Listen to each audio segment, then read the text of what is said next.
Aqui estamos mais uma vez, dando continuidade ao estudo da obra Obsessão e Suas Máscaras, escrito pela doutora e pesquisadora Marlene Nobre. Hoje temos o capítulo Obsessão durante o sono físico. A pequena parcela de seres humanos que já se apercebeu da contínua comunicação entre os espíritos e os aspectos nefastos que ela pode assumir, ainda não está suficientemente desperta para a necessidade de vigilância nos estados passivos. Por isso, a meditação e o sono físico comumente são portas abertas para a recepção de pensamentos sugeridos por inteligências desencarnadas, que nem sempre querem a nossa felicidade espiritual, enredando-nos na obsessão. No livro Libertação, durante a missão que desenvolvem nas regiões infernais para salvar Gregório, André Luiz e Eloy, sob a tutela de Gúbio, observaram o intenso intercâmbio entre encarnados e desencarnados no período dedicado ao sono físico. Gúbio esclareceu. Às determinadas horas da noite, 3/4 da população de cada um dos hemisférios da crosta terrestre se acham nas zonas de contato conosco, e a maior percentagem desses semi-libertos do corpo, pela influência natural do sono, permanecem detidos nos círculos de baixa vibração, qual este em que nos movimentamos provisoriamente. Por aqui, muitas vezes, se forjam dolorosos dramas que se desenrolam nos campos da carne. Somos informados, então, que os grandes crimes que ocorrem na Terra são planejados à noite, nessas regiões infelizes em que acontecimentos muito mais estarrecedores poderiam ocorrer, se não fosse o trabalho ativo dos espíritos protetores que se desvelam em benefício da humanidade. Ao lermos essa passagem, lembramos dos filmes de violência gratuita, dos personagens monstruosos que apresentam enormes deformações de caráter, as cenas de deboche com evidente desvirtuamento do emprego do sexo, e ficamos com a convicção de que muitos diretores, artistas e produtores de cinema devem frequentar habitualmente essas paragens infelizes. A vida é patrimônio de todos, mas a direção pertence a cada um, ensinou Gúbio. No livro Evolução em Dois Mundos, André Luiz afirma que durante o sono físico, a mente é suscetível à influenciação dos desencarnados, quer sejam evoluídos ou não, e que são atraídos pela nossa aura. Se nos mostramos inclinados à elevação moral, os espíritos superiores aproveitam o descanso do corpo físico para nos oferecer ajuda. Se trazemos, porém, no halo psíquico sinais de ociosidade ou de intenção maligna, somos procurados por entidades malfazejas que nos envolvem em obsessões viciosas. Meus amigos, qual é o nosso tipo de gente, não é? O que nós pensamos, o que nós desejamos. Tudo isso vai nos dar pistas de onde nós vamos durante o sono. Vamos ver agora o caso Marina. Como exemplos, temos um caso de obsessão ocorrida durante o sono físico, envolvendo duas mulheres. Esse caso está no livro Libertação.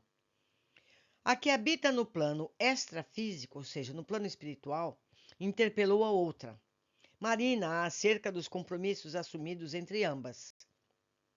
A companheira encarnada diz que o marido se filiou a um círculo de preces. Tem se sentido mais calmo, confiante, o que vem tornando a vida de ambos mais pacífica? A interlocutora revidou, com aspereza, dizendo que ela, Marina, não podia deixar que ele continuasse a frequentar esse círculo, uma vez que quem reza cai na mansidão, e acrescentou: é necessário espezinhá-lo, torturá-lo, feri-lo, a fim de que a revolta o mantenha no nosso círculo. Se ganhar piedade, estragar-nos-á o plano, deixando de ser nosso instrumento na fábrica. E a obsessora foi por aí afora, que presenciava se esquivar dos ditadores da salvação, e o marido e outras pessoas, mais que lhe agregavam em serviço no nível do que planejavam, acrescentando ao final: volte para o corpo e não ceda 1 milímetro. Corra com os apóstolos improvisados. Prenda João, controlando-lhe o tempo. Fira-o devagarinho. O desespero dele chegará por fim e com as forças da insubmissão que lhe foram exteriorizadas em nosso favor, alcançaremos os fins a que nos propomos. Gúbio esclareceu que, de manhãzinha, quando acordar na terra, essa pobre mulher, incapaz de perceber a felicidade que o Senhor lhe concedeu num casamento digno e tranquilo, despertará no corpo de alma desconfiada e abatida. Imantada essa irmã ignorante e infeliz, que a persegue e subjuga para conseguir deplorável vingança, vai se converter em pedra de tropeço na vida do marido, causando-lhe aflição, impedindo-o de seguir em sua tarefa de reeducação espiritual. O que fazer para libertar-se de semelhante inimiga? Indagou um dos aprendizes. Gúbio respondeu: mantendo-se num padrão de firmeza superior, com suficiente disposição para o bem.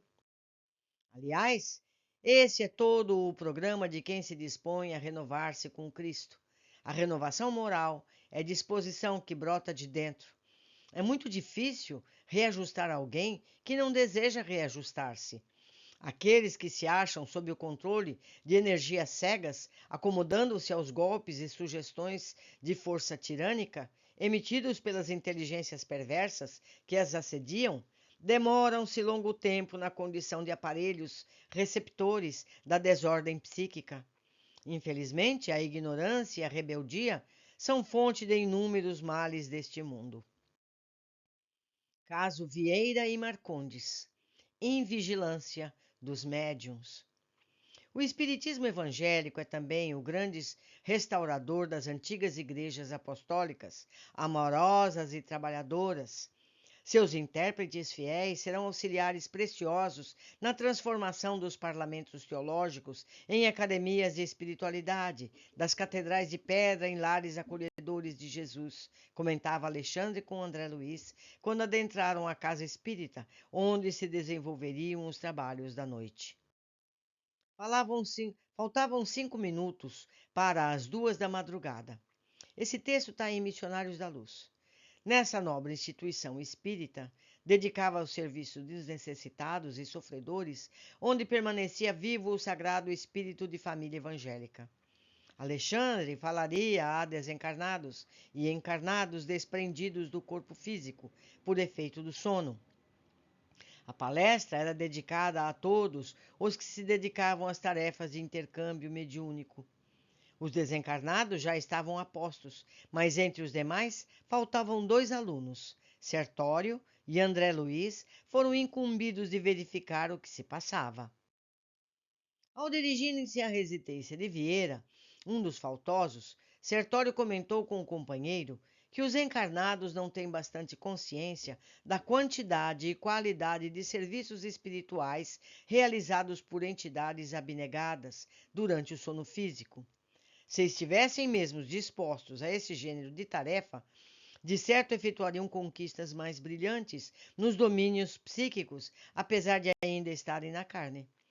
Lamentou, porém, o fato de que a maioria se vale do repouso noturno para sair à caça de emoções frívolas ou menos dignas.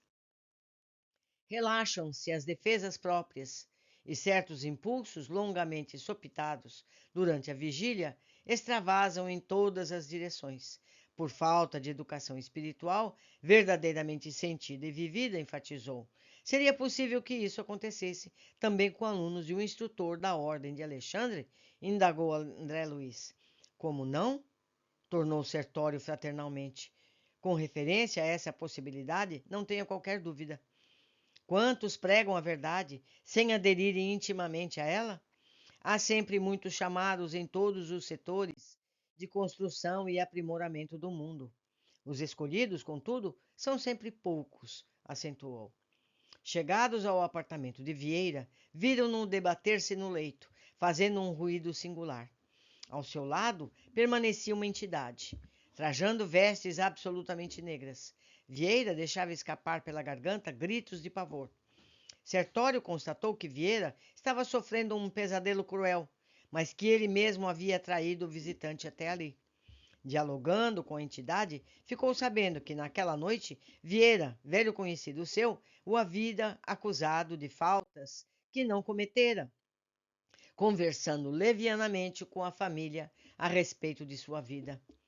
Durante o sono físico, esperava explicar certas coisas para que ele não mais caluniasse o seu nome, mas desde que se aproximou, o amigo ingrato fez um rosto de pavor e não desejou ouvir as suas explicações. Não será passível de punição o amigo infiel que se vale das imposições da morte para caluniar e deprimir? Perguntou a entidade a Sertório.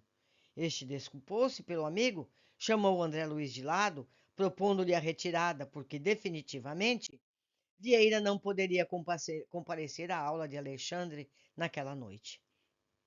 Em seguida, puseram-se a campo em busca de Marcondes, o outro faltoso.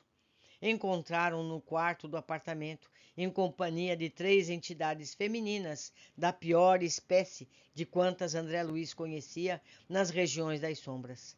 Envergonhado, Marcondes procurou desculpar-se, afirmando que é difícil manter o coração nos caminhos retos. Sertório deixou-o junto às mulheres, lembrando-lhe que cada qual escolhe as companhias que prefere. Caso Isaura Silva. No livro Libertação, André Luiz escreve sobre o caso de Dona Isaura Silva, médium com atividade normal na casa espírita. Após os trabalhos de intercâmbio mediúnico, a pobre senhora não apresentava as mesmas radiações brilhantes, acercava-se de emissões de substâncias cinzento-escuras, qual se houvesse repentinamente apagado em torno dela uma lâmpada invisível. Sidônio, o dirigente espiritual da sessão, esclareceu a André Luiz que ela estava debaixo de verdadeira tempestade de fluidos malignos, desfechados por entidades infelizes com as quais sintonizou pelos fios negros do ciúme. Apesar de ser valorosa cooperadora e de estar sob a proteção de amigos espirituais dedicados, ainda não perdera a noção de exclusivismo sobre a vida do marido, e por seus ciúmes era levada a violentas vibrações de cólera, perdendo excelentes oportunidades de servir e elevar-se. Sidônio ressaltou que, enquanto a criatura é vulgar e não se destaca por aspirações de ordem superior, as inteligências pervertidas não se preocupam com ela. No entanto, logo que demonstre propósitos de sublimação, apura-se-lhe o dom vibratório, passa a ser notada pelos característicos de elevação e é naturalmente perseguida por quem se refugia na inveja ou na rebelião silenciosa, visto que não conformar-se com o progresso alheio. Durante o sono físico, Dona Isaura procurou 2 malfeitores desencarnados, localizados na velha casa desabitada. André Luiz presenciou então o diálogo da médium com esses empreiteiros das sombras, sagazes e envolventes, que se faziam passar por espíritos protetores. Olhem só, disfarçavam-se. Com uma fala mansa e enganosa, ambos a jogavam contra o marido, colocando também em dúvida os seus dons mediúnicos. Aí então alguns exemplos de obsessão durante o sono físico.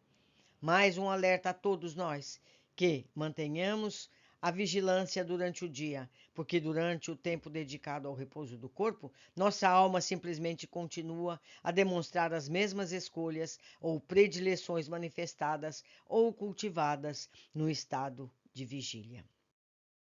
Obsessão coletiva. Conhecida de longa data, a obsessão coletiva é relatada em livros históricos e no Novo Testamento. Kardec analisa o assunto em várias oportunidades. Em A Obsessão, ele comenta, no livro A Obsessão, compreende-se que, semelhantes a uma nuvem de gafanhotos, um bando de maus espíritos pode cair sobre um certo número de criaturas, delas se apoderar e produzir uma espécie de epidemia moral. Busquem esse livro, A Obsessão de Kardec. Edith Fiore também se refere a esse assunto. Alguns sítios são povoados por bandos de desencarnados. 2 pacientes que viveram perto de desfiladeiros referiram Inúmeros acidentes, incêndios, desastres, visões de espíritos e mortes infelizes nesses lugares. Está no livro Possessão Espiritual.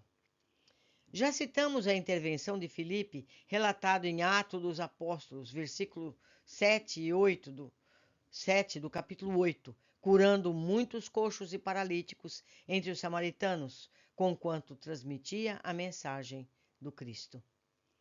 Nos linchamentos, vemos a conjugação de mentes unificadas a formar uma reação em cadeia, desfechando crimes bárbaros. Está no livro No Mundo Maior. No caso, há desvario de espíritos encarnados que permutam ideias doentes entre si, efetuando atos de extrema ferocidade, em canibalismo franco, atacados de loucura coletiva, para mais tarde responderem às silenciosas arguições da lei divina.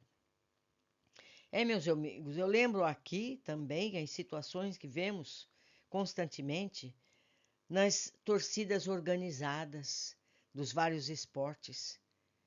Aquela malta imensa agindo como se fosse uma só.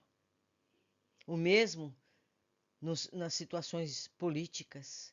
Quantas vezes não vemos pessoas completamente possessas por certas ideias?